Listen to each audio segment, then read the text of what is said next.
नमस्कार दोस्तों।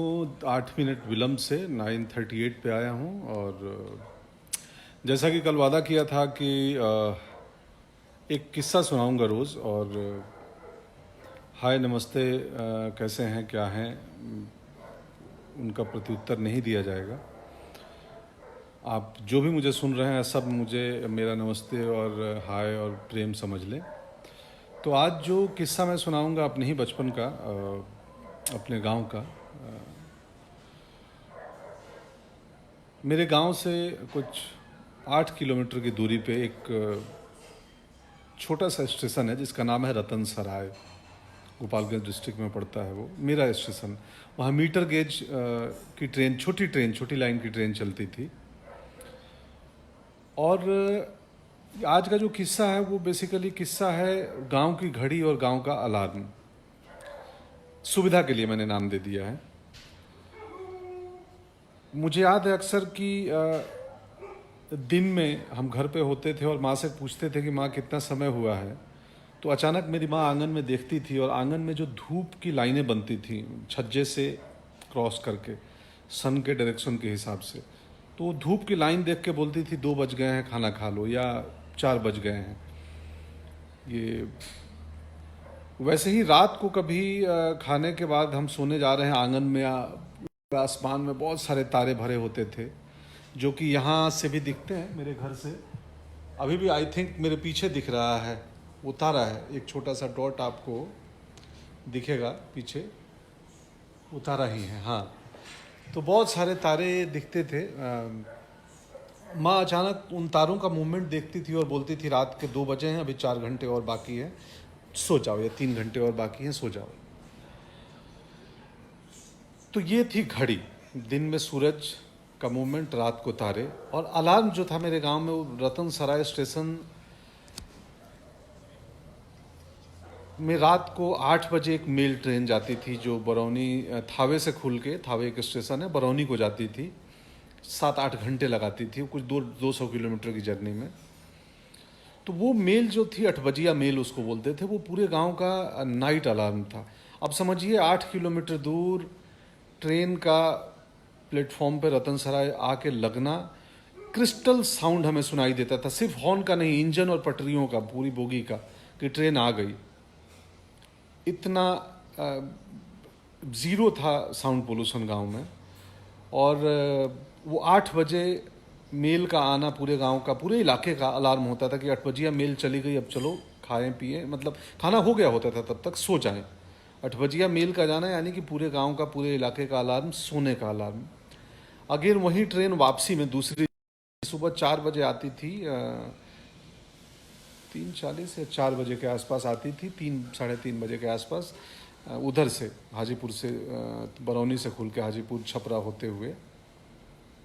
और 4 बजे 3:40 या 3:45 पूरे इलाके का सुबह 4 बजे का अलार्म होता था उठने का। तो हम रात को ट्रेन से सोते थे और ट्रेन से सुबह उठते थे। ये अलार्म था। और घड़ी, चांद और तारे। मैं ट्राई करता हूँ कैमरा यहाँ रहे कि वो तारा दिखता रहे। बहुत मुश्किल होता है मुंबई में ऐसे तारों का दिखना, जो मेरे पीछे दिख रहा है डॉट।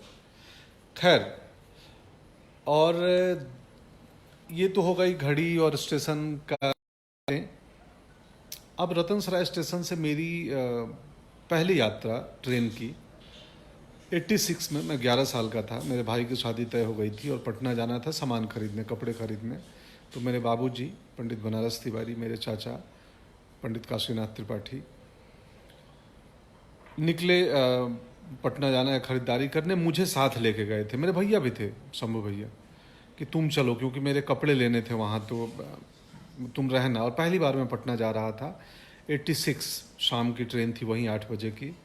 मैं रतन सराय स्टेशन पहुंचा और कोयला इंजन, उस समय स्टीम इंजन था, कोयला इंजन में ट्रेन आई, ऐसा साउंड करते झुक, और बहुत बड़ा सा काला डरावना सा था इंजन, पहली बार मैं देख रहा था 86 में। फिर हम बैठे उसमें, मैं इंजन आते, मेरी पहली नज़र थी ड्राइवर को देखने में, काला कपड़ा बांधे और कोयला फेंकते थे उसमें, आग भी दिखता था इंजन का जलता हुआ, एक सामने ऐसे गोल सा ओपनिंग था। तो उनके चेहरे काले हो जाते थे कोयला के पाउडर से, जो ड्राइवर होते थे दोनों। उसमें कोयला फेंकते थे, कोयला जलती थी, उससे वो ट्रेन चलती थी, स्टीम इंजन। तो ये पहली ट्रेन यात्रा थी, हम तीनों ट्रेन में बैठे और हाजीपुर के लिए निकले।